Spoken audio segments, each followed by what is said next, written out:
gentlemen, continues here live on DirecTV and on the internet. We've got the Diablo 3 auction house panel and gameplay panel coming up in about 15 minutes as the fans get in their costumes, getting ready for the costume contest later tonight with Jay Moore. But right now we are coming back to our live set here for Blizzcon for 15 minutes of Q&A with a man who is very important to the world of Blizzard.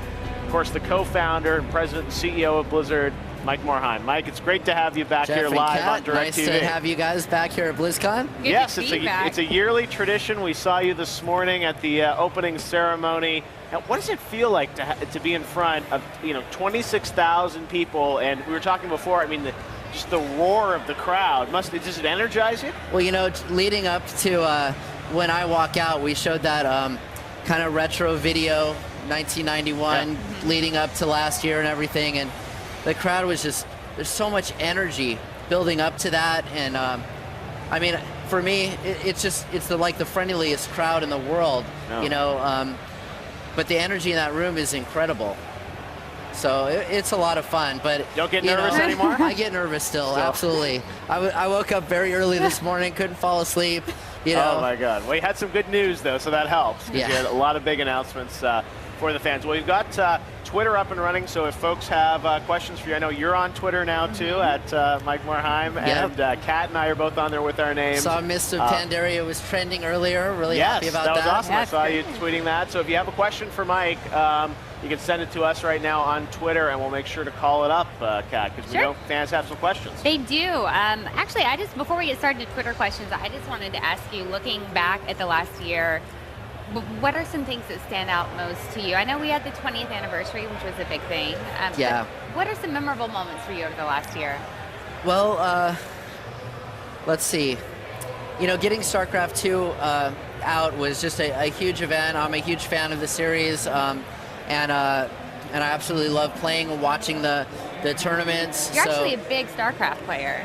I'm a big StarCraft fan. I love playing StarCraft. It's one of my favorite things to do.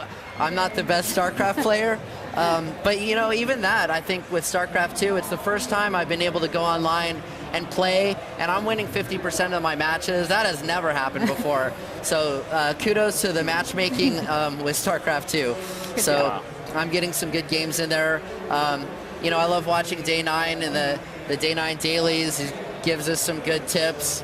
I'm sorry I missed the multiplayer panel. I had to do interviews, but I think maybe I'll try to get some of the guys to take me out to lunch and give me some pointers. I'm sure they'd be more than happy to give you some pointers. Well, fans so anyway, let me just answer your question. A lot of the live tournaments, Barcraft events, we had a couple of great Barcraft events in Irvine last weekend. We did. And so that's just been a great time, and I love to see the momentum that esports is getting. There's over really excited about the Diablo 3, the beta, and some of the feedback we're getting. A lot of people have come up to me. Big fans of the series, are happy to finally see Diablo around the corner, but a lot of new players who've never played Diablo are really enjoying the beta. They are. I had this prediction that I think that Diablo 3 is going to bring a lot of women into the franchise that have never played before. That would be great. I expect it. I'm predicting it right now. Well, it's going to be a big year for Blizzard fans next year. They're getting a sneak preview and stuff here, but next year, there's potential. You've already said that multiple Blizzard projects coming out hopefully in 2012, right? Yeah, it's going to be a big year. Now, one thing I wanted to ask you about was you announced the new expansion, obviously, and recently you've been quoted as saying that you want to speed up how quickly the expansion packs come out for Warcraft. You guys thought that you put too much space between them. Right. So what does that mean, basically? I mean, does that mean we're going to see this next expansion sooner than we think? Do you have multiple expansions at work? I mean, how are we going to see that manifest itself? We would like to get expansions faster. Right. I think we've been taking too long in the past. I'd love to see that get down. I think we sort of feel like getting closer to, a year and a half mark feels more right. I think we need to continue offering free content to players and just really get more efficient about the way we're making content. No, now that's the goal. Right now, you guys I can't do these make any promises. You guys do these big expansions, but I think some people say, well, are they going to be smaller expansions that will come more frequently, or how will it change? How do you measure big and small? Right, I think we're not trying to decrease the amount of fun and new things to do in the expansions. I think we can maybe be smarter about the way that we're creating that content, so that it ends up providing a better experience for players.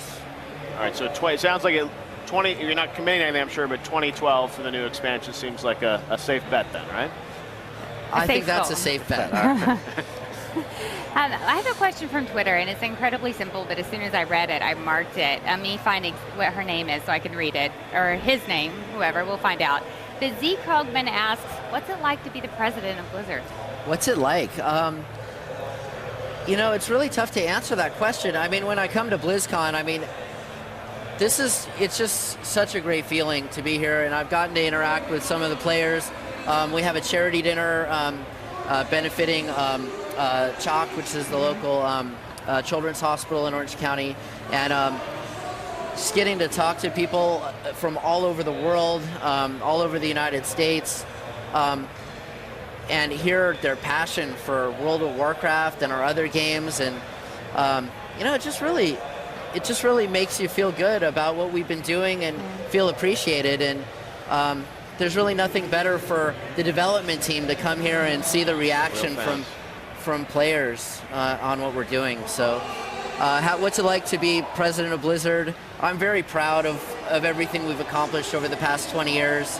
I'm proud of the teams we build and the people I get to work with. So, life's good. Life is good at BlizzCon 2011. All right, well, let's get to some of these questions, because I got to say there are hundreds of questions coming in for you, Mike. The first one is a kind of a big, broad business question, but it's interesting. This comes from Luis, and he says, Mike, how do you see the MMO market in the future with so many companies adopting microtransaction models? There are a lot of free-to-play games out there. There have been rumors for a while, would Blizzard ever, make World of Warcraft more free-to-play? How do you see the market kind of evolving for MMOs? I think it's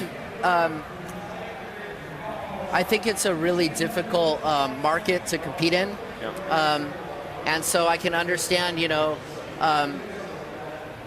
that you want to compete and make the barrier to entry for new players as low as possible. And so I think for a lot of companies, free-to-play is the way to go to do that.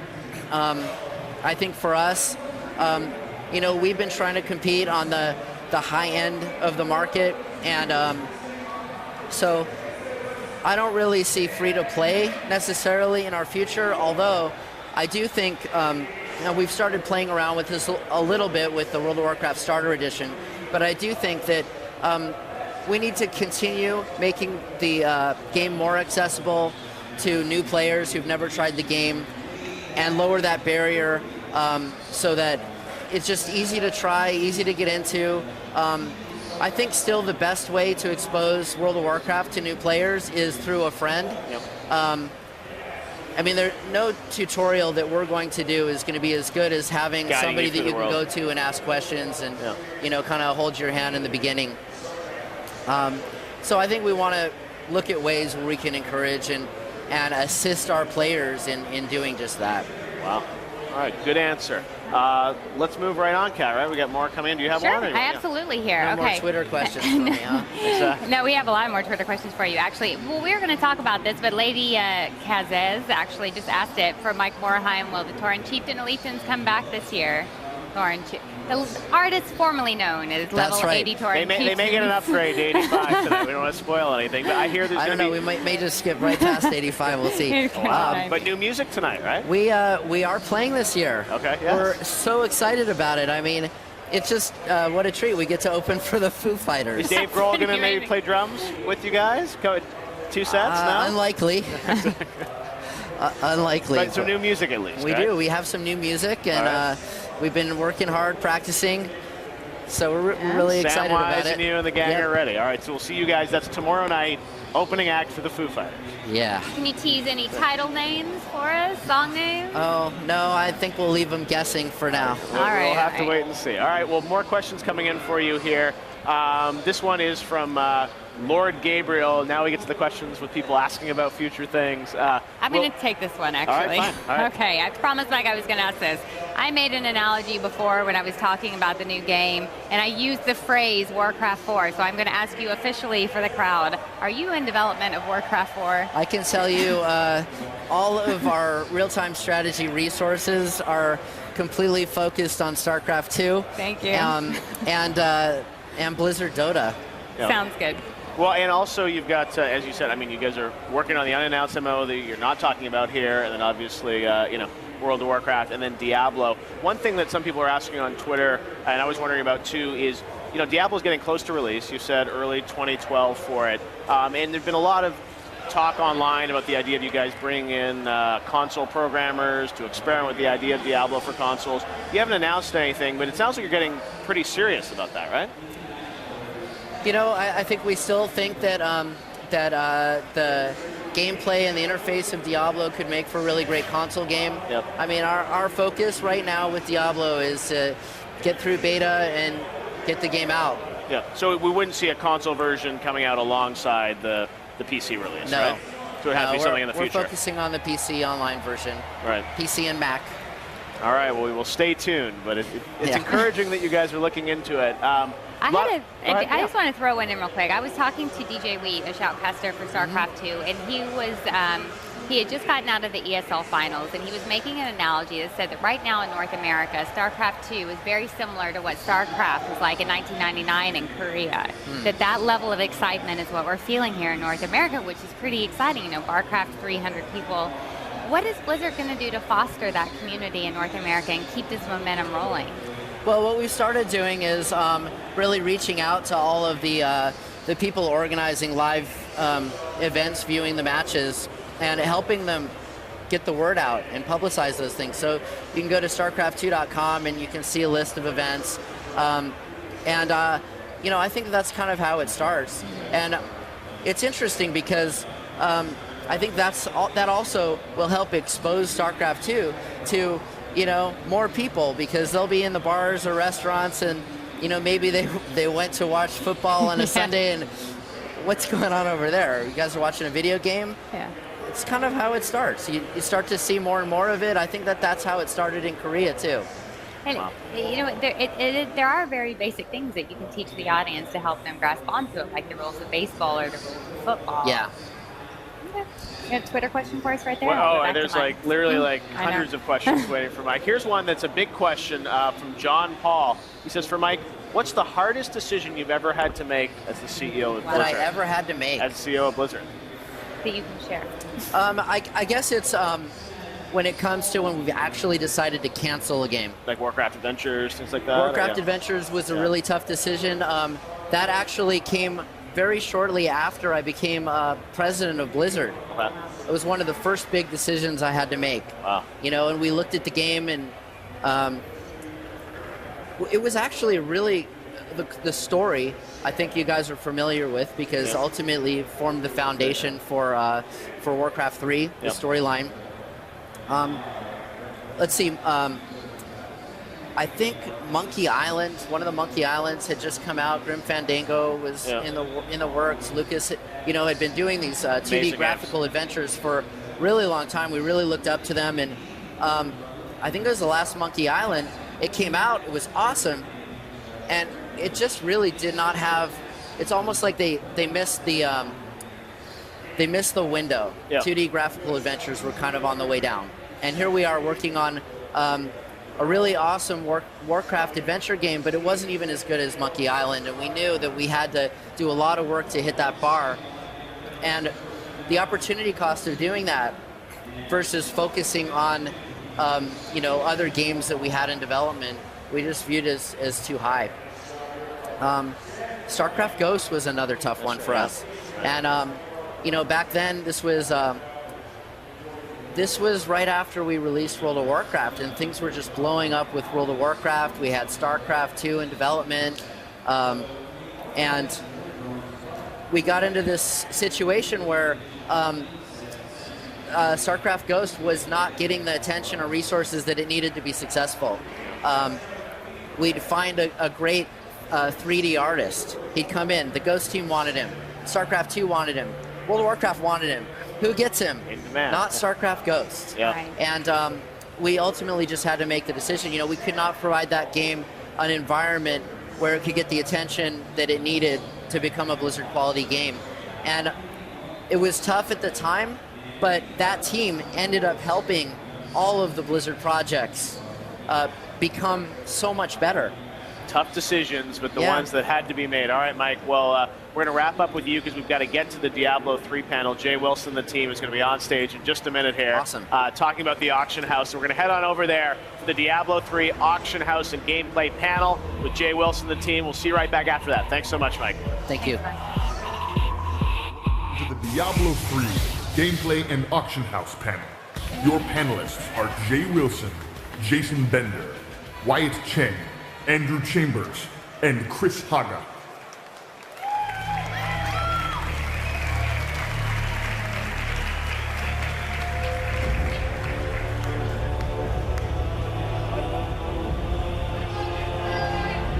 I love you too, faceless member. I actually can see your face. Oh, it's Pinto. Hi, Pinto.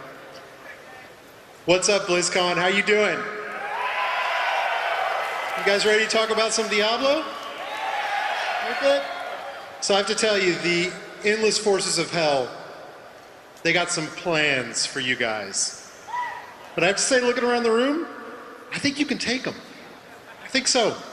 So what we're going to talk to you today is the endless amounts of items, class tuning, abilities, and a whole bunch of stuff about how you can take on those forces of hell. So our panelists here today are myself, Jay, I work on Diablo, Jason Bender, Senior Game Designer, Andrew Chambers, Senior Game Designer, Wyatt Ching, Senior Technical Game Designer, and Chris Haga, Technical Artist. So I'm going to go ahead and let Bender get started. Thank you, Jay. Hey, everybody. So I'm going to talk about achievements today a little bit. And you can get achievements in a number of ways. One of those ways is coming to BlizzCon. So congratulations, you got your virtual achievement. So, not all achievements involve you going to LAX and all that jazz. Some of them are a little easier to get. Normally you might be playing through and you kill the Skeleton King. You can get an achievement for that. It allows you to track your progress as you're going through the game, feel good about what you've done, review it. Some of it's a little more crazy. Extreme behavior. We consider it extreme to get a level 60 hardcore character because it's not easy. So, if you do things that are a little tougher in the game, you're going to get achievements for that. And then, of course, absurd shenanigans, because we all love shenanigans. Our German players know about this. They play D2 without putting any armor on. That's pretty absurd. In this case, it might be for beating every boss by punching it in the face without holding a weapon. So that would be something that might get you an achievement. But, what's the point beyond that? They're fun to collect, they let you track your accomplishments, but when you get achievements, they also unlock components for your banner. So your banner is sort of a visual representation of what you've done in the game, of all your accomplishments. The more you achieve, the more components for your banner you unlock. For example, in PvP, you might open some crests. Just playing through the game normally and getting achievements by quantity will extend this pennant so it gets more stuff on it as you play. Other achievements can change the cloth, the sigil, the accents. And then, of course, if you play a lot of hardcore, the base of your banner will get bigger. And after a while, it can all add up to something pretty cool. So now, these banners are not just pretty, although they are pretty. They also allow you, in co-op, to teleport directly to your friends. So if they're out running around, you don't know where they are, you went back to town to craft something or buy from a vendor, you can just click on their banner and then teleport directly to them. So that's pretty useful. Plus, that's a good way of ensuring that people see your cool banner. That's not it, though. There's some other elements we're adding to make gameplay a little more convenient for you. For example, the Stone of Recall. So the Stone of Recall is an endless use item. You can use it as many times as you want. to get yourself back to town from the wilderness. So here we are, like, you know, casting it takes about 10 seconds, can be interrupted by monsters. Let's hope that guy up there on the left doesn't interrupt us. So you get back to town, and it leaves this blue portal thing behind. And that allows you to go back to where you came from. Only you can use it. Your friends can't use it, but they can get to you with your banner, so that's no big deal. We're not sure what to call this thing, maybe like village door or something. If you can think of something, let us know. Also, we have the Cauldron of Jordan. So the Cauldron of Jordan allows you to sell stuff right out of your inventory. So if you want to clear up your inventory, you want some gold, you can sell as many things as you want right out of your bag. Similarly, the Cube of the Nephilim allows you to pick items in your bag and convert them to crafting components. So you can, you got some stuff in your bag, you like it, maybe you replaced your gear, you don't want to go back to town just yet, you can use the Cube of the Nephilim to convert them into crafting materials and craft all kinds of cool stuff. Thanks, Jason. Holy moly, there's a lot of you guys out there. How you doing? All right, I'm going to talk about crafting for a bit, but crafting is all about making items, or making your existing items, even more awesome. So I wanted to take a step back and look at the way that items were handled in Diablo 2, and what their item life cycle was. You kind of got items from two different sources in Diablo 2. You could buy it from a vendor, or you could do what I've done here, kill Andariel and get awesome trident.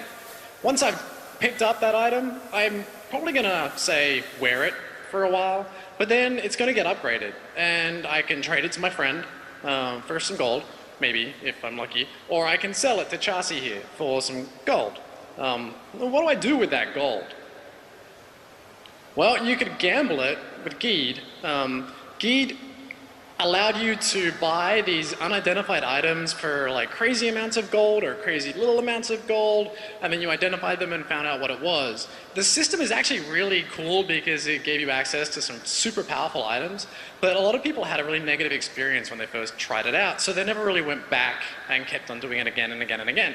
So you just end up hoarding all of your gold, and that's not really a life cycle, that's just, a pub with no beer. And that makes Andrew really, really sad. So what are some of the things that we're doing in Diablo 3 to make this item life cycle better?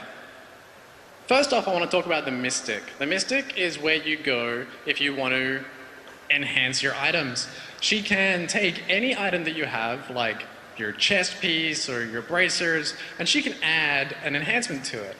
The enhancements are a wide array of things, like Gold Find or Magic Find, but also increase core stats. There's also a whole bunch of things that you can do for, like, that's class related. So for example here, it increases hatred regeneration by 0.83 per second on a one-handed weapon.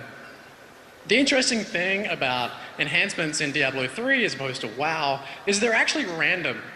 So that 0.83 per second, that actually has a chance, like the bottom line for that is 0.66 per second. So you can see up here I've enhanced my Keen Axe of Storms with hatred regen, and I've gotten the bottom. It's like 0.66 per second. I can reapply that enhancement and have a chance of actually making it better and making it get to the top end of that range. The awesome thing about that is, as you're leveling up, you apply the enhancement, and that's good enough that it's maybe like middle range. But at the end game, by applying these enhancements, you can get like really super powerful enhancements on your items that you wouldn't ordinarily be able to get by investing time and resources into that. And of course, she really facilitates aberrant builds. What is that? That is a demon hunter running around with a one-handed axe and a shield. Who the hell thought of that? We did, because it's awesome, Like, you don't always have to want to run around and play with ranged weapons. Maybe you just want to, like, spam Fan of Knives and Chakram and Vault everywhere and that sort of stuff. And the Mystic can allow you to do that. Ordinarily, you wouldn't be able to get hatred regen on a one-handed axe. But, hey, she lets you do it because she's kind of cool. And she levels up. She has 10 levels. Awesome artwork. We have amazing artists, by the way. Have you noticed? Yeah. She levels up, she has 10 levels. Every time she levels up, she gets more powerful enhancements. And she uses pages of training to level up, which you can get from killing monsters randomly in the world. The next guy I want to talk about is the jeweler. This guy's covered as Shen. He's a little bit shady, but if you have anything gem related, he's the guy to go to. So what can he do? He can combine your gems. In the game, you have like 14 different ranks of gems. Gems can be put in sockets of your items, and they imbue extra properties. So like, you want more experience, you can put a ruby in your helm socket, and that gives you plus X% experience for every kill that you make. The more powerful ones, of course, are only found and able to be combined, so you're going to have to level him up to get access to those. He can also add sockets to items. This is great. Like say I'm playing a bard and I'm really loving precision and frenzy and kicking butt that way. And I get this item and it's got tons of precision, tons of fury regeneration on it, but I need precision. So I add a socket to it and then I can put the gem in there which has the plus precision attribute. He also removes gems from items. It's actually pretty cool. Let me give you an example here. Say you're leveling up, you hit level 60, you've been having that plus experience gem in your helm the entire time, but you're level 60 now. You don't need experience. So you go to this guy, you have him take the gem out, you put the plus 20% life in there, because in Inferno you're going to need it, and then you can send that plus experience gem to your ult and then help level him up faster. Speaking of leveling up, the jeweler also levels up. As he levels up, he gets the ability to combine more powerful gems, higher ranks. He also uses pages of training to level up. So when you're improving your artisans, you're gonna have to kind of pick and choose which ones you want to focus on. Fortunately, they're account based. So you level up your barb to level 60 and you focus on the blacksmith the entire time. When the demon hunter, you level in, you jump in, and right there and then the blacksmith is already level 10, and your mystic, you can level her up separately. Talking about the blacksmith, we've spoken a lot about him already. He can forge items and craft things for you. What we haven't spoken about is he can actually craft legendary and unique set items for you. So these are things that you find in, say, normal difficulty. So here he's making the Sanity's Edge. It's a legendary two-handed mighty weapon. This has actually come from a plan that you found when you were killing a monster. You took that plan to your blacksmith, you taught it to him, and now you can make that again and again and again.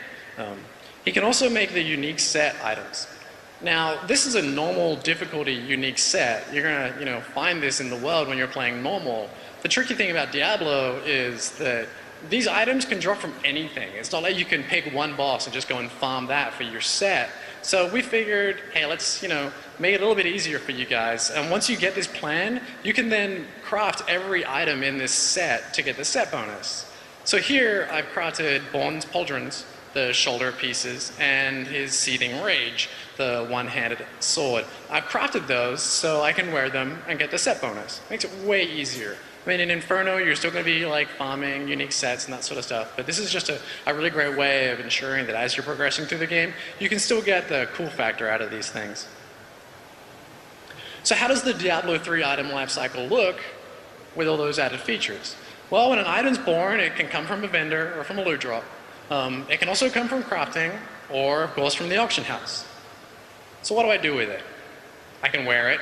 Probably definitely going to wear it if I buy it off the auction house. When I'm done with it, I can sell it. That gives me gold for repairs or for crafting or forging more gear. I can salvage it, and I can actually sell those salvage components on the auction house. I can use them to enhance my existing items. I can put it on the auction house directly, make gold, make money. It doesn't like that. Or I can trade it. I can help twink out my characters, or I can give it to my friend and be nice. It's not my style, but I twink. So what's an example of that? So say I'm playing through the game and I get a loot drop. I don't really need it, it's not an upgrade, so I decide to salvage it. Salvage it into some components that I put for sale up on the auction house. Someone buys that, win, rock and roll, I made some gold. I keep on playing for a while, and then next week I go and like look on the auction house and see a wicked one-handed axe that's just like perfect for me. I decided to buy that from the auction house. I didn't know that that was actually crafted from the same salvage components that I sold on the auction house a week earlier. That's a life cycle, and that makes Andrew happy. And of course, we have some awesome item artwork that we just wanted to show off. It didn't fit in anywhere else, but these are all the awesome items that you're going to be doing and playing with. Thanks.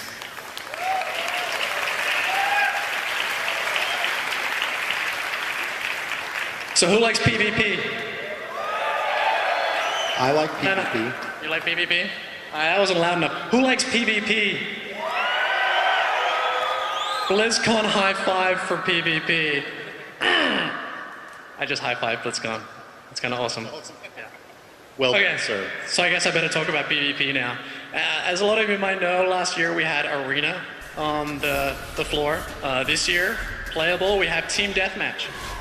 We got a lot of awesome feedback from you guys, from the community, from last year's showing at the Arena, and one of the dominant forms of feedback that we got was that sitting around and waiting while my friends kill each other really isn't fun. So we're introducing Team Deathmatch. Team Deathmatch really solves that problem. You die, you're back in 3 seconds. You're back in the fight, you're fighting, you're able to like play with your character more, you're able to explore more. There's not the intimidation factor in Team Deathmatch either of like, wow, am I gonna let my like arena team down by coming in with this crazy magic, wizard build that only spawns like mirror images and that's all I do? No, it's totally cool. So Team Deathmatch, the game is 10 minutes games. There's 2 teams, red and blue. At the end of the game, the team with the most kills wins. There's definitely no skill swapping during games. There's also no item swapping during games. We want there to be like still some tactical advantage to understanding, hey, that barb over there is running up and like stunning like the heck out of me the entire time. I need to know that the entire 10 minutes of the game so I can actually effectively deal with that and respond. It's definitely going to be 4v4. Last year it was 3v3, stepped it up. 4v4 is way more fun for responsiveness and the interactivity. You're definitely going to be using your PvE character. There was some confusion about this, but you're definitely going to be like leveling up to 60, taking your character, your wizard or your witch doctor that you've been focusing on and getting to Inferno in, bringing them into PvP, and then experiencing them in PvP and seeing how they play out. And hey, go play it. We have it on the showroom floor. You're our community. We make these games for you. We love your feedback. It is absolutely fantastic. Thank you very much.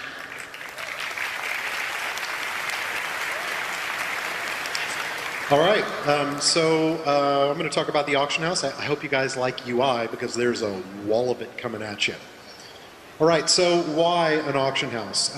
Well, one of the major things and reasons that we decided to do an auction house is because trading is a big focus of the Diablo games. So some of you might know that you get loot in Diablo games and it's kind of a big deal. That loot is randomized. The Diablo system is pretty unique in that everything that drops is got some kind of random element if it's something that you wear on your body. And any monster could drop any item in the world. You don't have to go to a particular monster and do that. But because of that, there's actually really, really low odds that you get the exact thing you want. Even if you get the exact thing you want, the chances that it actually has the best stats that you could possibly get on that item is pretty much, it's almost impossible. And that's really by design. Because Diablo's always been a social game in the sense that you play with and trade with other players. So trading is really the best way to get the best items in the game, and that's always been the case for all the Diablo games. We've focused really heavily on the trading aspect. So given that, you'd think that the previous games would have awesome systems for trading, and if you think that, you'd be wrong. So in Diablo 2, there were a bunch of ways you could trade. There was an in-game interface where you could kind of put items up and you'd stick your item up and somebody else, and you'd say, well, what do you got? And hopefully it had something good that you wanted. You could throw items on the ground and pray. I wouldn't recommend that. You could go up and post in the chat channels or forums, hoping that someone is listening who has the thing you want or wants to buy the thing you have. It's pretty inefficient, and it makes the chat channels not really very chatty. And then you could also go to like third-party websites and buy things with real money, and that works fine, except that maybe the transaction wouldn't work, maybe you get ripped off, maybe someone would steal your account. So none of those were really great experiences, and we felt that we could do a lot better. So we focused on an auction house because it's really a very well-known, convenient, secure, easy way for people to trade. There's things like the WoW auction house, there's eBay. People understand an auction house, they understand how it works and how to interact with it. So we made the decision to allow players to trade in Diablo 3 the same way that they traded in Diablo 2, with gold or real money. So we're going to let you pretty much trade almost anything in the auction house. If a wearable item, gold, stackable components like crafting items and things like that. So, and this is one of the most important points. We want you to be able to participate for free if you go into the real money auction house. A lot of people have said to us, I don't necessarily have a problem with, the real money or not. I just don't want to open up my wallet. I don't want to give you a credit card. And you know what? That's fine. You don't have to, and I'm going to explain how. This is Timmy the Demon Hunter. Why is he Timmy? Because it amuses me to call a Demon Hunter Timmy. So Timmy needs a new bow. That'd be nice. That bow would be pretty awesome. Venom Husk. Got a lot of blue little statty things on there. We like those. So he goes off in the world seeking his fortune. Oh, does he find it? Nope. Instead, he finds this thing. Wow. 566 DPS, two-hander. Not for him. If he had a barbarian or a barbarian friend, that'd be a pretty good item, but, well, we're going to pretend that Timmy doesn't have any friends because he named his Demon Hunter Timmy. I mean, come on. But he's still happy. He got this really awesome thing, but he wants his Venom Husk. So he's going to go up on the auction house, and he's going to post this up, and he's going to post it up on the real money auction house. Now, the important thing is here, he can do this for free because every week we're going to allow people to have a small number of free listings. And one of the reasons for that is we want you to be able to generate some income and get a balance without actually having to spend any money. So he puts his Overfiend up there. It sells. Bong. $7.50 in his account. Now he could have output that to a PayPal account and made $7.50 playing Diablo, which is pretty awesome. Or he can do what he did, which is put it directly into his e-balance, and now he can use that to go back on the auction house and buy things and post more auctions. So Timmy is happy. He goes up, he finds his Venom Husk, $5. Bam. Purchased. Sent to his character and equipped. Check him out. So on top of being able to participate in that way, we also are going to add a lot of features. Some of you are in the beta and you've managed to play with the gold auction house, and you've probably noticed that it's not really as fully featured as we'd like. So we are adding a bunch of new features. The first one is a smart search feature. And basically what this does is it takes any character that you want, it'll look at the character and say, okay, you seem to be a barbarian who likes a lot of crit. So we're going to point you at items that do that. And then you can kind of funnel the results and say, these are all the items I want, but I really want precision, I really want lifesteal, so just show me the ones that have those affixes on them. So another thing we've done is we're going to add an advanced search, which really is kind of a bigger version of the smart search. It lets you basically just set all kinds of parameters, pretty much anything that you could literally specify the exact item stats that you want to see. And features like this are really important because the Diablo item system is not filled with a lot of named items that are easy to search for. You're really going to be searching more for stats. So next, we are going to let you sell stackable items. It's currently not supported, but it will. That's gold, gems, crafting dyes, tomes, books, all those types of things. Almost everything that is worth selling, pretty much everything that's worth selling, we're going to allow you to sell in the auction house. All right.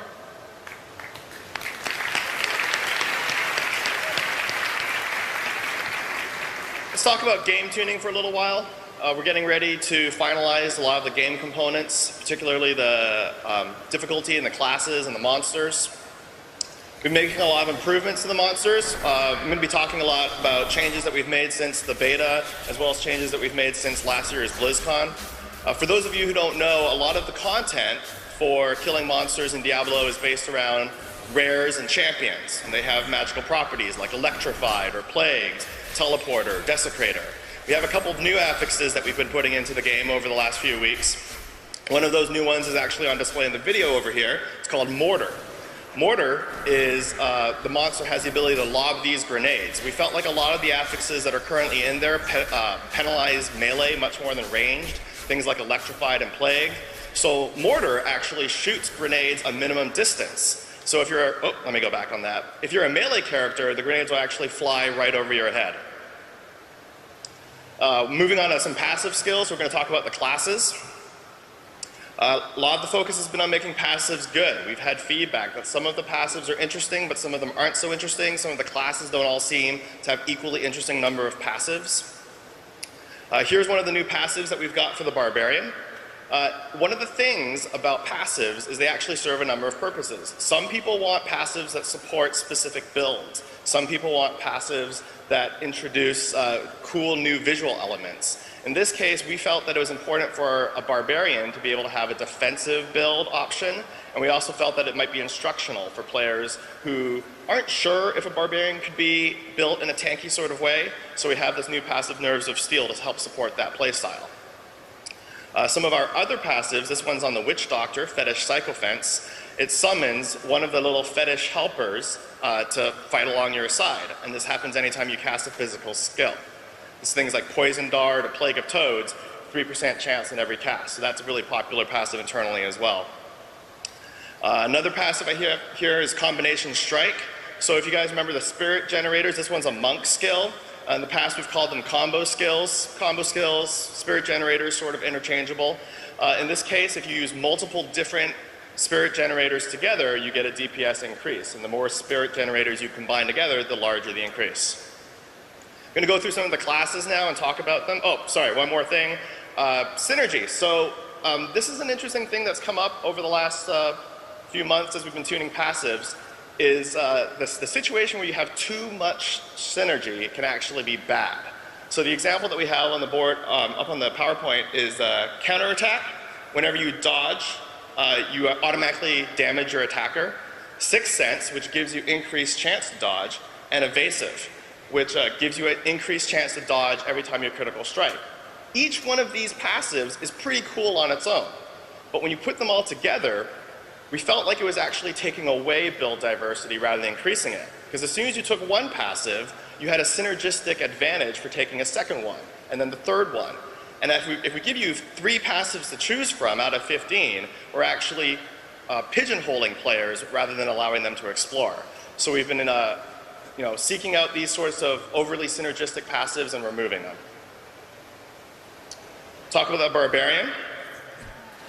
So for those of you who've played the Barbarian in the beta, Barbarian we feel like is in a pretty good place.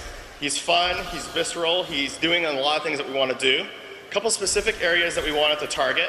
One was Fury Generation. He has a couple of Fury Generator skills, and we felt like his small, spammable generators weren't paying off as well as his big generators. So for example, players were using Leap Attack, Ground Stomp, Warcry, and skipping some of the Fury Generators like Cleave and Frenzy and Bash. So we've kind of adjusted those numbers a little bit to try and provide a better balance there. Another area that we've been looking at is survivability. You didn't see it so much during the level 1 to 12 game, but as you started to get into higher difficulties, Nightmare, Hell, Inferno, we really found that Barbarians were having trouble staying in melee. The Barbarians need to be in melee range to do damage, and without the survivability, they just weren't able to do that. So we've been looking at survivability, like I said, the passive earlier on. We've been also looking at the Barbarians' base stats, and just looking to kind of make them a little tougher overall. The Wizard, also in a good place. For those of you, again, who've been following along, we have a set of skills that were called academic skills. We've renamed those to signature skills. It's the same idea. Basically, as you level up, the skills become cheaper. Eventually, they become free. We really like how that's playing out. Overall, the Wizard's feeling pretty good. One of the areas that is a concern for us is whether or not it is worthwhile to use a signature spell when you're out of arcane power, and whether or not it's worth using a non-signature spell to spend your arcane power. So we've been tweaking those numbers to make sure players feel like they actually have different reasons to use different spells. And finally, one of the major changes that we've been making is all of the Wizard and Witch Doctor spells have been converted over to do % weapon damage. A major reason for this is we really felt that the casters needed to value their weapon more. People were finding weapons and looking at it and saying, well, I don't really care about the stats on this sword because my skills don't use it. So it's all based on weapon damage. One of the questions we get all the time is, well, then should my wizard just use a giant two-handed mace? Because I don't want to hold a two-handed mace. Well, in addition to being based on weapon damage, we also use the weapon's speed to determine your casting speed. So if you use like a wand or a fast dagger, then you'll actually cast faster as well. Talk a little bit about the Witch Doctor. Witch Doctor lover over here. One of the questions we get also is about mana. People have noticed that in the beta, mana seems to be unlimited. This, in the beta, is absolutely true. The mana gameplay that we want, mana is the only resource that's returning from Diablo 2. So what we're doing with it is we're providing multiple mechanisms for the Witch Doctor to recover mana. In this case, one of those will be passives. There's a number of passives that have to do with mana regeneration. There's also runes, and some of the runes will help out with mana regeneration or making some of the skills cheaper to cast. And then there is items. You get mana regeneration and items. The goal here is that players will choose a mix of different avenues to supplement their mana regeneration. So one Witch Doctor might decide to use a number of skill runes as their source of mana regeneration. Others might rely on gear. Another might take passives. Some Witch Doctors might actually do all three and go way overboard. Now the question is, will that Witch Doctor who just puts everything into mana recovery have unlimited mana? And the answer is actually yes, because we want lots of customizable builds. The Witch Doctor who decides they don't want to have to mess around with mana and overloads on it will probably sacrifice some offensive ability or utility to do so, but will at least get to play in a way that's fun for them. Unfortunately, a lot of this play isn't really evident in the beta. The passives just start to kick in at level 10, a lot of the gear doesn't have a lot of mana regeneration on it yet, and the skill runes aren't in yet, so you won't see any of that. So from level 1 to 10, before any of this gameplay really kicks in, we basically make mana unlimited and free because the player hasn't been given the tools to overcome a shortage of mana yet. I'm going to talk about the passives. We talked about Fetish Psychophants earlier. Another new passive on the Witch Doctor is called Circle of Life. Circle of Life makes it so that whenever an enemy near you dies, it automatically summons a zombie dog. And what's really cool about that is you don't even have to have the zombie dog skill trained. If you have the passive Circle of Life and an enemy dies, and there's a chance that the zombie dog comes out. If you take the zombie dog skill, then you get to add runes, and the passive will benefit from that as well. This particular Witch Doctor in the video took both Circle of Life and Fetish Psychophants. So using only 2 passive skills, she actually has quite a big pet army with her. Moving on to the Monk. One big concern in the beta is survivability of the Monk. We've been working on, particularly during the early levels. During our internal testing, we actually find the Monk has a lot of good survivability later in the game, but that's only when a lot of the skills have unlocked. Early on, monks were having a hard time. So we've been doing very targeted focus changes on certain of early combo skills, like Fists of Thunder, does a small bit of knockback on the 3rd hit now. Long reach is slightly longer in its reach. All these sorts of things are just kind of micro adjustments that help improve the survivability of the monk. The other area that we've been looking at is mantras. A lot of players understand that the fundamental concept is that it's a buff that's on yourself and others, but there wasn't any really good decision point as to when you were going to push the button. So for the first 3 seconds after pushing, activating your mantra, the effect of the mantra is actually doubled. So for example, if you have a mantra that increases the damage taken by all enemies near you, at the time that you push the button, now the effect of that mantra is doubled, and you can actually unleash some of your high cooldown powers, 7-sided strikes, stuff like that. And finally, we've been taking a hard look at combo attacks, spirit generators. Like I said, we use those terms interchangeably. In this case, we had some players who said they just want to have one spirit generator and they want to spam it all the time. And then we have other players who say, well, actually, I really like the idea of combining the two. And so that's been kind of a delicate balance, trying to support both styles. I mentioned the passive earlier. So we've been really looking at changing the timing, changing the structure, to basically make it possible to combine them, but not mandatory. And finally, with the Demon Hunter, for those of you who don't know, the Demon Hunter is based around a dual resource system of both hatred and discipline. Hatred is an offensive resource, and discipline is a tactical resource. We're moving over to a system of using both hatred generators and hatred spenders. The idea is that really in the beta, you're always out of hatred. You're like shooting, you use up all your hatred, and then all of a sudden now you have to use your normal attack again. And that just wasn't very fun. So now we've divided up all the hatred skills. Some of them generate hatred. Those tend to be more utility-oriented skills or plinking skills. And then we have hatred spenders. These tend to be your big bombs or have extremely strong effects. Another area that we've been looking at for the Demon Hunter is snares. The Demon Hunter is a ranged class, and we really wanted to make sure the Demon Hunter had tools to keep enemies at range. We considered adding additional root, and we've used that in small amounts, but we didn't want to give the Demon Hunter too much stun. That's not really part of her kit. So in this case, we've strengthened all of her snares. Just like a couple percentage points, but it actually makes a huge difference, and when you're actually playing, you can really keep those enemies at bay. Finally, we've been cranking up the awesome on all of the classes. What do I mean by that? Well, sometimes we're really happy with the mechanic and how something's playing out. Maybe we like the mechanics and the numbers of how our skill works, but for whatever reason, it's not delivering on the visceral fantasy.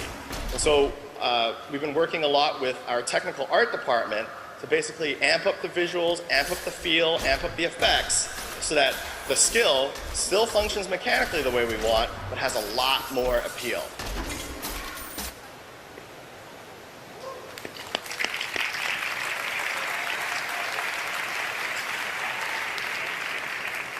Are you guys ready to talk about awesome? You want to hear about awesome? That's all I care about.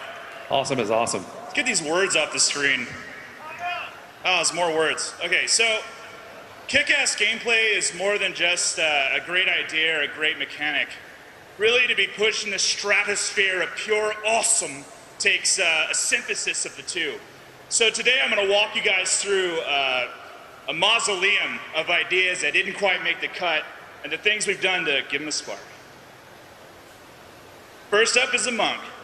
So one of the cool things that came out of our brainstorming sessions was we wanted the monk to incorporate some kind of temple aesthetic into his skills. And we prototyped something here which is pretty awesome. It's basically the monk summons a huge temple and collapses it on his enemies, which is totally sweet. I think it's sweet. But it has some gameplay issues. It's too confusing. Each pillar requires a click. It takes up a lot of visual space on the screen, so we simplified it. Here we go. I'm gonna cast it on a spider. Oh, there it is. All right, so basically it explodes automatically. It's a lot easier to play, simpler to use, easier to understand. Doesn't take up as much space, but still kind of gets through some of that temple aesthetic that we were going for. So next up is the Demon Hunter. We knew that we wanted some kind of companion for the Demon Hunter, and there's a lot of ideas about what that could be. You know, a raven, which I think is the unruined version of a skill, is definitely one of them. Maybe a wolf. But we also tried some crazier ideas, like a floating skull. I don't know. Whose skull is that? It's friggin' huge. I guess he bites enemies. That's a bit magical. It doesn't really seem to work. We also tried a floating sword. I love floating swords, they're awesome, but on a Demon Hunter, it doesn't really seem to work, you know? It's kind of more arcane. I could see a wizard having a floating sword that floats around and like smashes enemies. So we replaced it. We went with something a little more basic, a little bit more corporeal. We went with like a bat. I guess he bites enemies and like sucks their blood for you or something. I mean, it's pretty sweet. It's got some shadow stuff on him too, so it's a little bit more in the physical realm. It's something I would expect a Demon Hunter to have following him around, slaying the allies of hell. We also gave him something a little cute. I love these little guys. Oh, little ferrets. That's awesome. I'm gonna call that one Bitey. I love ferrets. So some ideas are just awesome right off the bat. They go in the game, they're totally sweet, and you don't really have to do much to them. This is called Call of the Ancients. which summons the Ancients from Diablo 2 to come in and slay enemies on the battlefield for you. You love it, right? I love it too. When I first joined the project, Julian Love described it to me, and I was so excited to flip my desk over. Pencils and everything were just going everywhere. So, love this skill. You know, it's not just hero skills that need to be awesome, it's also monsters. I mean, monsters have got to be awesome, so you feel more awesome for slaying them. So, first up is the Goatman Shaman. Pictured here, you're going to kind of see that he has a lightning shield, which he casts on himself, and when you hit him when he has a lightning shield on, it does damage to you, it returns damage. It's a great mechanic, it's a great idea, but if a shaman could really only do one thing, what would he do? When I imagine myself as a shaman, I think, fury of the elements, savage, bestial, chaotic, smothering my enemies in an avalanche of frost, consigned to an icy grave. Let's see what that looks like. Yeah, hit him with the frost. Oh, you died. It's an upgrade, it's more awesome, I don't know. All right, so another monster we have, this guy shows up in Act 2. He's a rockworm. He's definitely not inspired by a desert-themed sci-fi universe at all. So get that idea out of your heads. Don't even think about it. So this is our first implementation, which is pretty cool. He has a cool intro, but he's kind of like a lot of other monsters we have. So we wanted to spice it up. So now what he does, still bursts out of the ground, but if you're unlucky enough, he's actually gonna catch you and eat you. Yeah, and spit you out. That's what I'm talking about. That gets my blood boiling. All right, GG guys, that's all I got.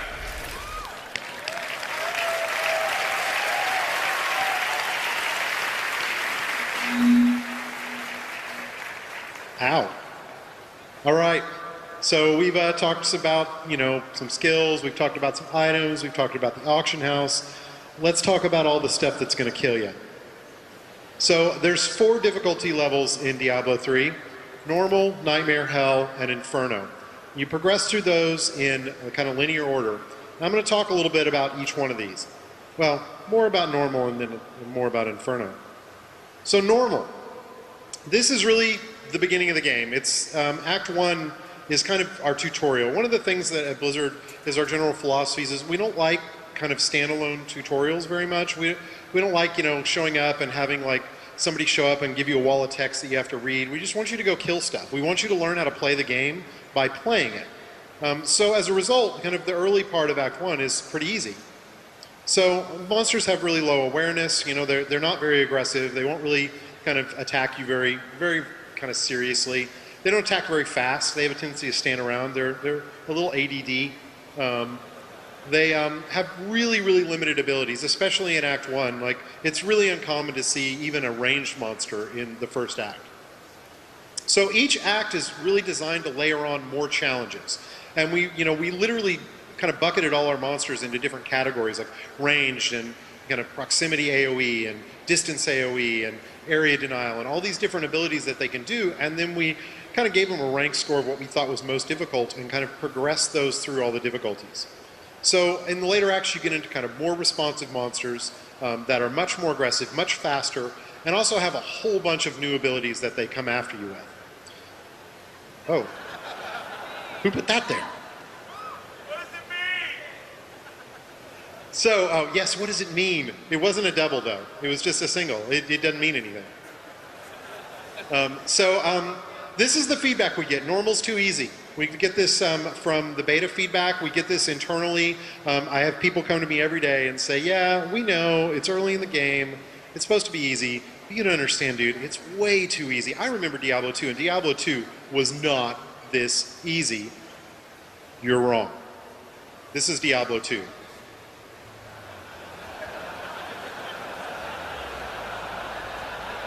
Yeah. I think she's going to get hit in a second.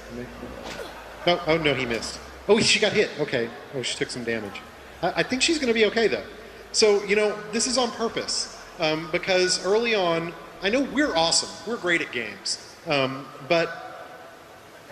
because of that, if you're hardcore like we are, this stuff's too easy for you. But it doesn't really matter because, you know, those of you who are in the beta, you're kind of trapped in the really low, kind of easy content. But you're going to blow past this so quick and get into the other difficulties. And, you know, we're going to talk about that a little today. Our challenge as game developers is to try and make the game approachable for casual players, but still interesting for serious gamers, and build a game that's got depth. There's a really important point here. Hardcore games for everyone is what Blizzard does. It's what we've always done.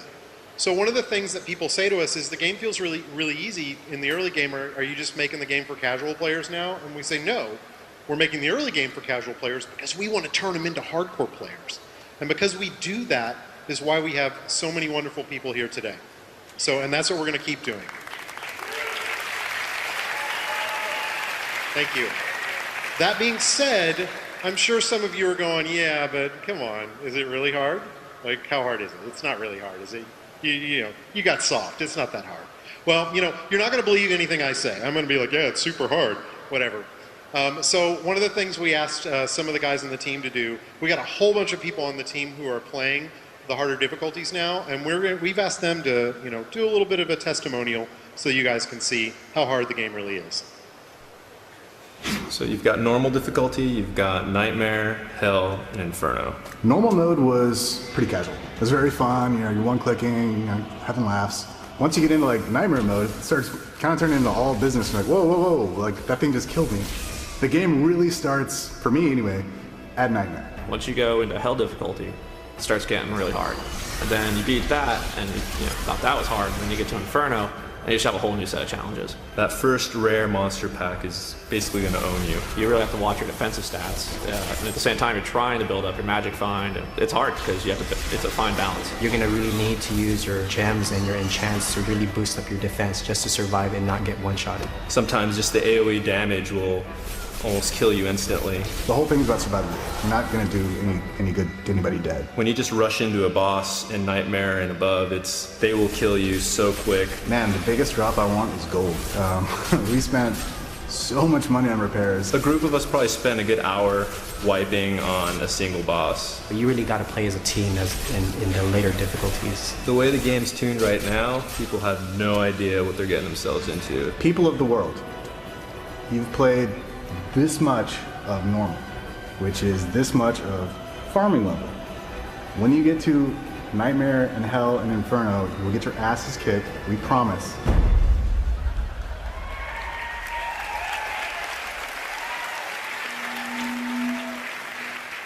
I don't know what's doing that.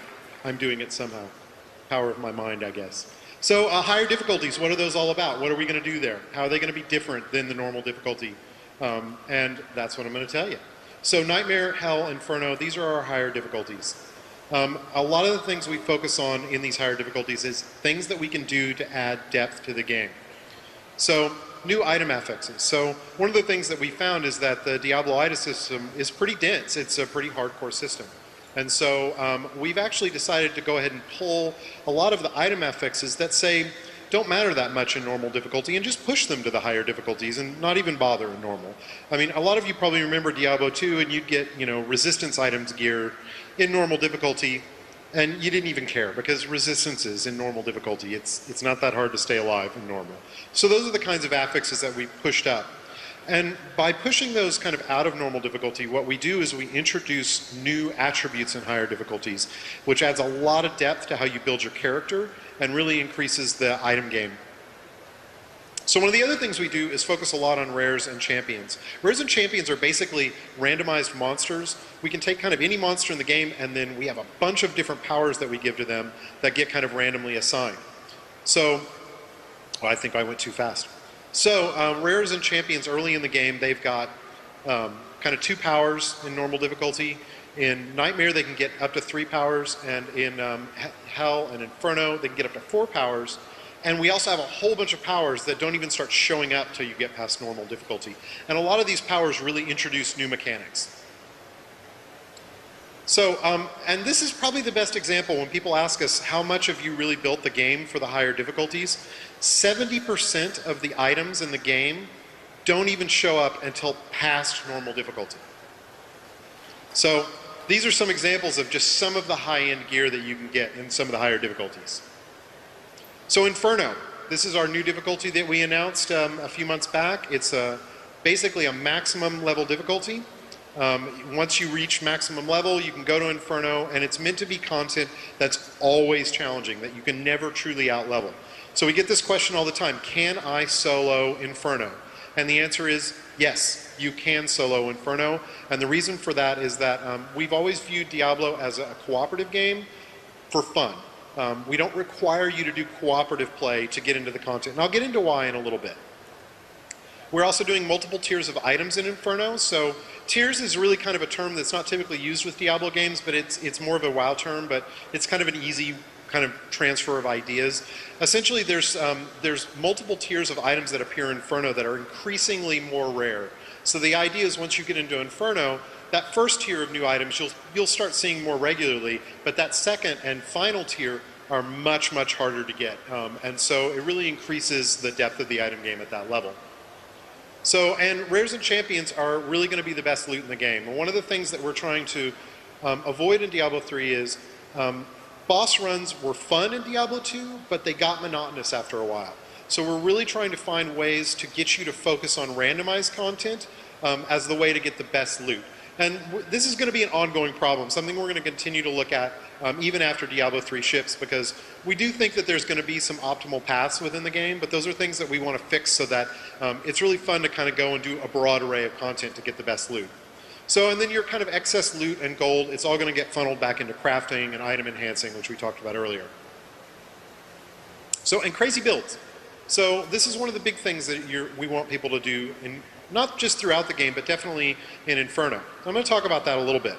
What does crazy builds mean? Well, WoW really focuses on optimal builds, making the absolute best character that you can make. But Diablo has no guild to answer to, no raids, and no roles to perfect.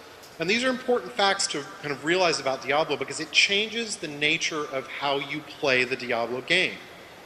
For us, Diablo's co-op is optional. It's something for fun. And our point here is that when people talk to us, they talk to us all the time and they'll say, I did the math, and it seems like if you take this ability with a two-hander, that's like the best combination. If you ever take that ability, you're always going to take a two-hander forever. And we say, well, yeah, probably, but if you take this other ability, you'll dual wield, and that's okay. Both builds are viable. And so a lot of the times people will talk to us about optimal builds, and we'll turn around and say, yeah, there might be some optimal builds, but we're really interested in all the viable builds that are out there. So here's an example. People ask all the time, can you make a petless witch doctor? And absolutely you can make a petless witch doctor. Here's a petless witch doctor. I think this is hell difficulty, like late. Essentially, Witch Doctor uses a series of high defense attributes as well as Grasp of the Dead and Spirit Walk. These are really defensive abilities to be able to make a build that just doesn't need to use pets. This is kind of an unusual build for a Witch Doctor, but it's completely viable. So here's my favorite, Melee Wizard. I like to hit things. It's a personal flaw or strength, depending on your view on hitting things. The wizard basically can do this by using a lot of kind of up-close AoE abilities, some really strong defensive abilities like Diamond Skin, to essentially make a character that can be up-close and personal. And that's, again, not a common build for a wizard, but a viable one. So why? Why viable over optimal? Why are we even talking about this? So Diablo has tons and tons of customization. We did the math on the new skill systems with the combination of passives and runes. And we threw a crazy number out a few years back of like 69 billion. We're really more in the area of 2.8 trillion. Yeah, trillion builds. So that's a lot of builds. And why? Why so many builds? Because customization is self-expression. And if you have to build a character to be perfectly optimized, that's not really going to allow you to customize that character. So our job is to make sure that, while there might be some best builds, there's tons and tons of viable ones. It's totally okay for there to be best builds. It's totally okay for someone to go, you know what, I made this barbarian and he's got like 0.5% more damage than any other build you can possibly make. And you know what, there's nothing wrong with that. Unless that number becomes, oh, this barbarian's like 50% more powerful. So if we can get enough builds into that range of these are all viable, they can play at the max level, it means you can play the character you want to play at max level and not be beholden to anyone. So what we say is go out, have fun, be free, and make the Diablo character you want to make.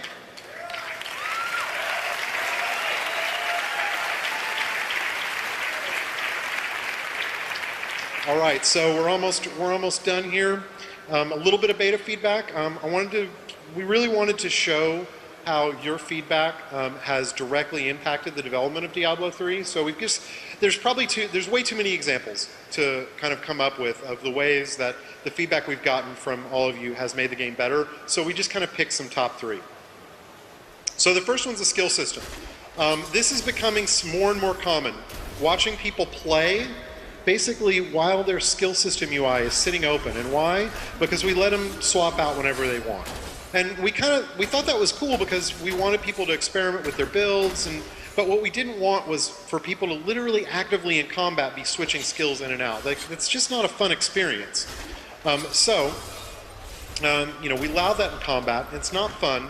And the other thing we don't like about it is it makes you feel less committed to your build. You don't feel like you have a character build. You just feel like you have this UI for skill swapping that you're constantly using. So our solution is we're focusing on trying to do an in-town swap. So we're going to have an item that you're going to go to in town that is required so you can swap. And you can go to that and swap whenever you want, but once you leave town, you're restricted and your build is locked. So we've got this implemented internally right now. It's probably going to go out in the next patch of the beta. We're not sure about it. It's better in some ways. In some ways, it kind of sucks to lose the freedom of being able to swap anywhere. But we feel like if we keep iterating on it, it can probably work. But if it doesn't, our alternate solution is going to be to focus on something more like an in-out of combat kind of system. It's funny, this idea of being in and out of combat is very much a World of Warcraft idea that doesn't translate really easily to Diablo because our combat pace is much faster. But it's still something we probably could fall back on if the in-town thing doesn't work. So followers. Followers are an awesome feature that we announced a little while ago. Characters that can follow you throughout the world and help you, and you can customize. One of the things we decided was that they weren't really going to be viable past normal difficulty. And we did that because we really saw them as more of a single-player feature, more of a story feature. The thing is, we got a lot of feedback that many of you didn't like this. Matter of fact, a whole lot of you didn't like it. So we changed our minds. So followers are now going to be in-game viable, so you'll be able to use them to customize your build and bring them with you out in the world. So this is a fun one. We posted our items up on the Blizzard website a while ago, and a lot of that stuff is really temp, so take it with a grain of salt. Like, we're really still very much in itemization's one of the kind of last things you get kind of hardcore on. So a lot of that stuff is temp, but this is one of them, the Ring of the Zodiac. We posted up this data, and that's what was out there, and everyone's like, WTF, that's not a Ring of the Zodiac. We played Diablo 2, we know what a Ring of the Zodiac is, and that ain't it. So, fixed. So, thank you. We'll try and keep on. Anything we bring back, we'll be a little better about that. All right. So we don't have a lot of time for questions. I want to let you all know that tomorrow at 10 a.m. on the panels discussion stage, we have a lore panel. They're going to be showing some new environments and talking about a lot of new story stuff and some factions. So if you have a chance to go to it, I definitely recommend it. Also, at 11:30, we're going to be back on the main stage for a full hour of Q&A. So if you don't get your question asked today, please come back tomorrow at 11:30.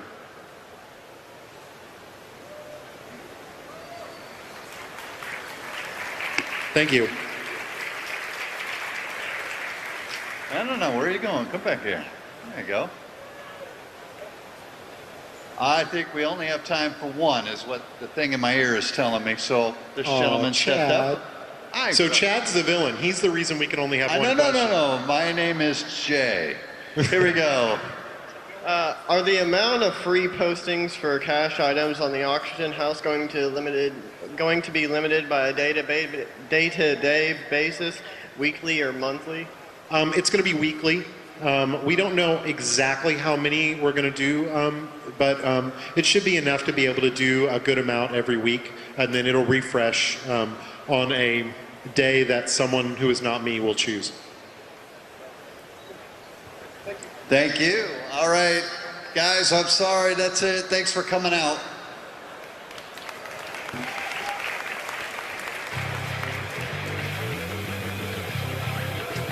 Thank you for attending the Diablo 3 Gameplay and Auction House panel. Up next, contests beginning at 6 o'clock.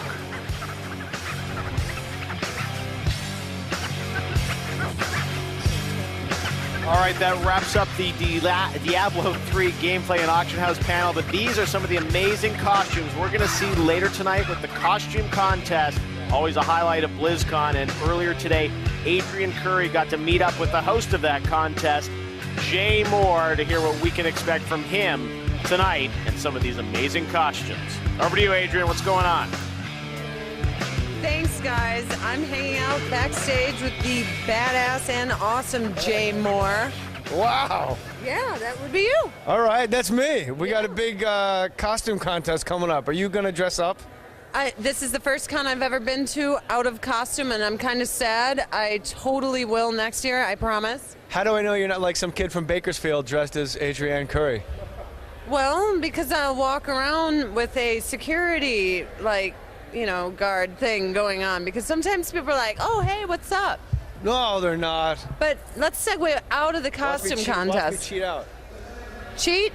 Paging Mr. Herman. Nice. Totally natural.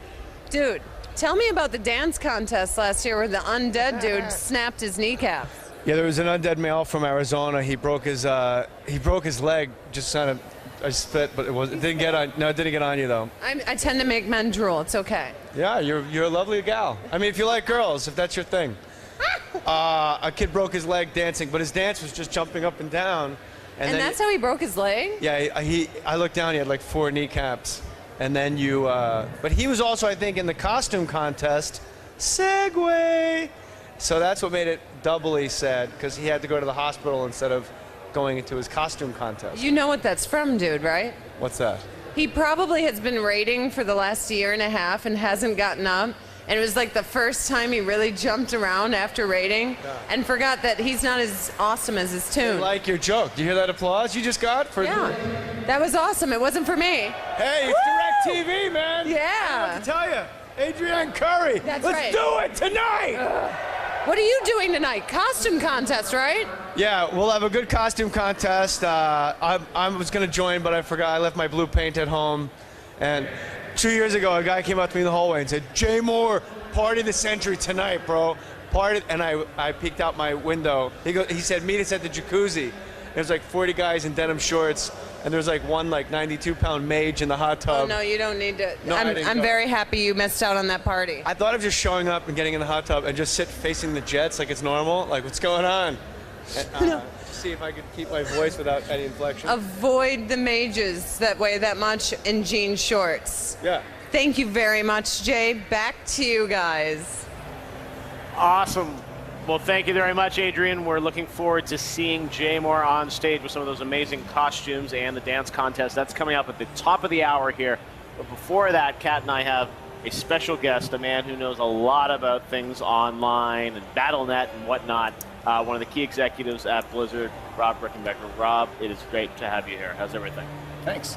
It's good to be here as well. I mean, the energy at BlizzCon is always phenomenal, and I love coming here. The opening ceremonies were just crazy. You feed off that energy, right? You know, it's funny because afterwards we always like decompress a little bit, but it's like you get your batteries recharged. Like, this is the reason why we do it. The fans and everything about it. It's all represented here at BlizzCon.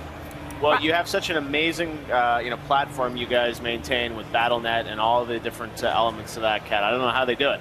I don't, but before we get into this, I don't know how many of the fans know this about Rob, but Inside Rob, scoop what year from did Kat you join right the company? Here. I started working at Blizzard in '95, actually. Okay, and what is your title right now? Your full title? I'm Vice President of Online Technologies. Okay, so Rob worked his way up from the bottom. What is the bottom at Blizzard?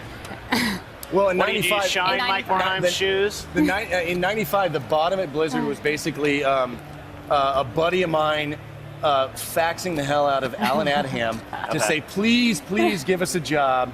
And we got a job in tech support, answering phones, helping people out with Warcraft 1. Wow. All right. And look at you now. You have this global network of servers. I remember Paul Sams has done a great tour of Blizzard that we've shown before on DirecTV, where, I mean, you literally have the nerve center, that sort of control center where you have to keep all these servers running around the world. Yep. And it's a pretty amazing setup you guys have. So we're going to talk to you about Auction House. That is why you're here. We just got off of the D3 panel. But briefly, I mean, you have a lot of things that fall under your purvey. You have Battle.net, you have Marketplace, you have all of the online sites, you have mobile, and you definitely are heading up the Auction House Technical Initiative, which is a big feat for the company right now. Yep. What is taking up most of your time right now? Right now, I would say the biggest thing is launching Diablo 3 and setting up the auction house for the players. Okay. So Jay has talked a lot about it. We had a lot of questions, but I want to go over some just basics of the auction house first. All right. Will you be able to buy gold in the auction house? Yes, you will be able to buy gold in the auction house. Okay. Is it going to be limited, the amount? Is it going to be market value? You know, we're still working out some of the ways in which you're going to be able to buy it, because what we want to try to do is actually enhance the experience over like how you buy commodities within an auction house experience. But we haven't talked about specific limits associated with like how much you can buy into the system. Okay. Are you going to be able to buy and sell characters in the auction house? We've talked about buying and selling characters. You won't be able to do that at launch, but we have talked about adding that functionality later on. Okay. And items that you sell, that you buy on the server, how are they locked? Are they locked your server, your region, or is there no lock? So the way that it works is basically your Battle.net account defines what region you're in, and your item space that you can buy and sell on for the auction house, that's locked to your region as well. Okay. So for example, if I'm in North America, I can buy and sell any item I want. It doesn't matter where the person's located, whether they be in Georgia or somewhere in South Carolina or in California, they'll be able to buy and sell items. But they won't be able to sell those items or buy them from people that are playing in Europe. Okay, that makes sense. And then if I buy an item on the auction house and I opt to not cash out and I leave it in my Battle.net account, can I decide later that I want to take that money and put it in my PayPal account? Sort of. The way that actually it works is basically at the time of sale, you're going to decide where that money is going to go, right? So if you say, hey, you know what, I want my money to go into my Battle.net balance, you'll be able to use that for any Battle.net purchase, including any Diablo 3 item purchase on the auction house. But you won't be able to directly take that money and put it into PayPal. You have to decide at the time of sale, hey, you know what, I want that money to go into PayPal. Okay, I think that covers the basic bullet points that we've been giving in Twitter, but I know we have a lot more specific questions. Yeah, everyone wants to know about this auction house, and so that's going to something that's going to come online in the beta, right? People are going to get the chance to play around with it. The auction house? Sorry, the auction house, are people going to get a chance to play around with that in the beta? Well, I mean, basically, we started the auction house development, and it's pretty cool from the UI development process, because what we try to do at Blizzard is we try to pre-model what it's going to look like in the game. So I got to play around with it like very early on, and then when it manifested in the beta, I actually started looking at the actual implementation as well as the stats coming out from the beta players, and I was like, oh my god, it's like a baby that finally shipped. So I've been playing around with it ever since we launched the beta. Fantastic. All right, well, we'll hear more about that. Let's get to some Twitter questions. People definitely want to know what you guys are doing in the online space. This one comes from Alan, at Alan Falcon, and he says, ask Rob what kind of mobile apps Blizzard is planning for the next year. So I think everyone wants to know, are you guys planning, obviously you've done some stuff, iPhone, things like that, but are we going to be able to access Battle.net in new ways or have new apps? Sure. So right now, as a lot of the folks that are using our existing mobile apps know, we've got our Battle.net Authenticator, we've got our mobile armory. In addition to those applications, we're exploring basically extending like all of our game franchises, so specifically World of Warcraft, but also into the StarCraft 2 realm. Right now, we're not looking at adding any specific game titles into mobile, but it is a topic of conversation. I mean, Jay earlier today was talking about the ability for pets to battle in 5.0. I mean, that's something where as soon as we started talking about that idea, it was like, oh my God, that could be a really awesome mobile venture. Yes. Yes, please, let's talk about it. But as with all things Blizzard, right, we got to kind of figure out, is it going to make sense, and is it the right thing for us to do at this time? Well, what about, the Diablo auction house seems like a no-brainer. Yeah. Yes, it seems like a no-brainer. Not a chip, right? But just like we did with the World of Warcraft auction house, we absolutely added that functionality on mobile.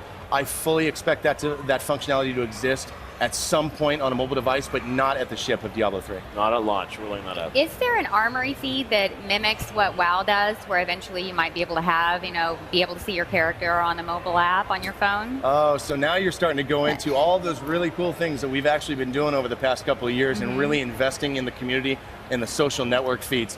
We're going to continue to do that with our WoW Armory app. We're actually continuing to invest in that to try and make it more extensive. So it's no longer just WoW specific, but it's actually Battle.net like comprehensive, so that it spans all of our game franchises. And you can imagine things like your activity feed associated with any game that you're playing, your friends list with any game that you're playing. All of those are things that we want to put on the mobile devices. Okay. Actually, that's a good follow-up to a question that I like by Hydramyth on Twitter. And he says, Rob Breidenbecker, what is your biggest inspiration in coming up with ideas around mobile and Battle.net implementation? That's a great question. What was it? Hydramyth? Hydramyth. Okay. Yes. So inspiration. I mean, the funny thing about that is right now there are so many awesome technologies coming out of like the social networking social networking web space, as well as the mobile devices on iOS and Android. For us, those are huge areas to explore, to try to figure out where is it we can intersect gaming and that new burgeoning market, because it's so fresh, it's so new. And because the platforms allow for that rapid development to happen, we're seeing a ton of innovation, and that's what we love to tap into. It's like, where is that next hot thing happening, and how can we explore that and bring that into what all things Blizzard are? Excellent. All right, well, lots of other good questions coming in. This one sort of taps into what Kat was asking you, Rob. This one comes from David Kaya, and David says, I'd like to ask if they're going to introduce some new functions on Battle.net. What is sort of the roadmap for Battle.net? Are you going to talk at all about BlizzCon, about any new functionality coming to Battle.net? Sure. I mean, basically with Battle.net, going back to its roots, what we're all about is a community platform. We're about engaging players and making players know one another. And one of the things that's changed over the years has been there's a ton of other people that have cropped up from a social side of it that are phenomenal at that. So from my perspective, what I'm trying to chase after is how can we possibly integrate with those people where all they're interested in is engaging the social aspect, whereas from our side, we're interested in engaging in the gaming aspect. How can we bridge that gap? How can we work with them? So, I mean, we've been in conversations with folks from Twitter, folks from Facebook, to try to figure out how can we bring Battle.net into that space and vice versa. That's one of the big features that we're chasing after. Is Facebook working, very open to working with companies like Blizzard and opening up that application? Absolutely. We were just at GDC Online, and our design director on Battle.net and I met with one of the guys at Facebook, and they're coming up with a bunch of new APIs that are specifically gaming oriented.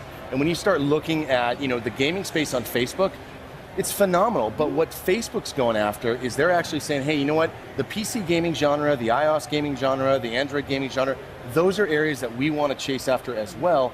How can we target them? And so they're reaching out to companies like Blizzard and saying, here's what we're developing. How can we work with you? And we're saying, yes, please, because we want to tap into your social network. I like the sound of that. Stuff. All right, another question that's coming in.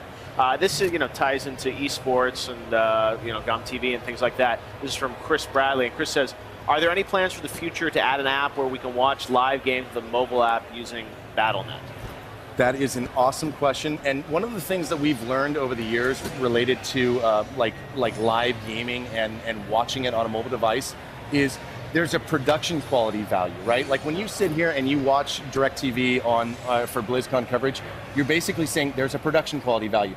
If it was just some guy that decided to broadcast what was going on at BlizzCon as an individual, you're probably not watching it and being as engaged. But when you start looking at folks like GSL and what have you, and what they've been able to do on the production quality, absolutely, you suddenly start getting engaged. And so they've actually got applications that allow you to watch that live streaming coverage. And so for Blizzard, we want to tap that as well. We want to bring that into our mobile applications so that as an individual, you can go around, you can watch the GSL finals on a Blizzard app. But right now, we're content to allowing the GSL guys to have their own app to watch the streaming of StarCraft 2 in the finals. For now. But for now.